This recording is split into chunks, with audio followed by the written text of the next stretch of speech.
ওরে, আমার গাছে প্রতিদিন অনেক পেয়ারা হয়, আমি তো পেয়ারা বিক্রি করতে করতে অল্প দিনের ভিতরেই বড় লোক হয়ে যাব। আরে আমার পেয়ারা গাছ থেকে পেয়ারা প্রতিদিন কোথায় চলে যাচ্ছে? নিশ্চয়ই কেউ চুরি করছে। এখান থেকে লুকিয়ে লুকিয়ে দেখতে হবে কে আমার পেয়ারা চুরি করে নিয়ে যায় আজকে। ওই চোরকে আজ হাতে নাতে ধরবো। আশেপাশে কোথাও তো দাদুকে দেখছি না, এই সুযোগে পেয়ারাগুলো নিয়ে পালিয়ে যায়। আজকে আমি দেখবো এই কবুতর আমার পেয়ারা নিয়ে কোথায় যায়।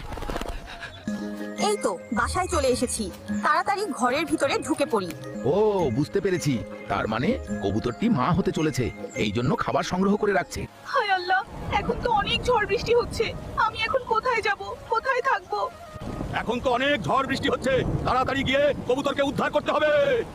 কবুতর বন্ধু, আজ থেকে তুমি আমার সাথেই থাকবে, ঠিক আছে? চলো আমার বাড়িতেই চলো।